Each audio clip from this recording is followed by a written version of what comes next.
You were saying just before we went off to Balmoral about names in the frame and superstars will emerge and people we've never heard of before.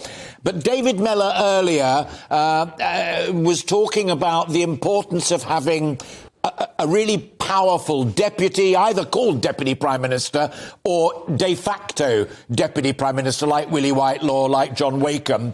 Do you think Truss particularly needs that?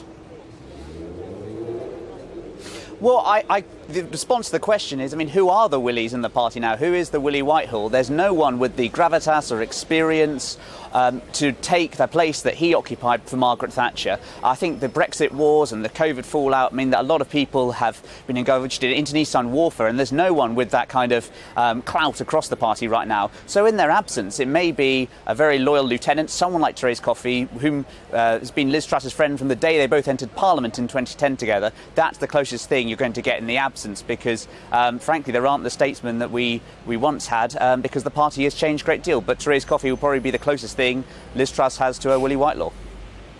And interestingly, as I said on the programme, I think yesterday, that enormous quality that is rare in modern politics is that Liz and Therese are genuinely long-standing friends, close mates, and that does matter in politics, which is good.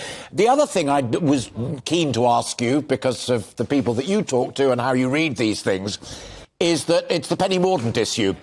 Three very impressive outside-of-the-loop contestants when this whole process began.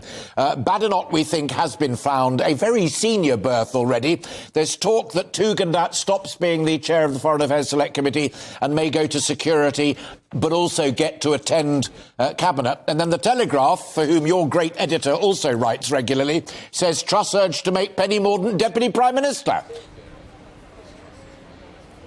I'm not sure about that exactly. I think there was a bit of a tussle in some of the debates between Truss and Penny Mordaunt. I think Penny Mordaunt will get a cabinet position. She ran better than I think most people expected, and she's certainly got certain faction of the party really seem to admire her. But I think deputy perhaps is a little overblown. I think look at what Liz is doing the rest of this cabinet appointment. She's appointing more people who are loyal to her. She's really put a premium on that, and you see that in the background appointments she's already made this morning. So I think it will be more Therese Coffey rather than Penny Mordaunt as Deputy Prime Minister. Of course, worth reminding folk who are not as addicted to this stuff as you and I are, that Penny did, of course, serve in the Cabinet as Defence Secretary before being shuffled sideways to Trade, and therefore it wouldn't be her first outing at Cabinet level.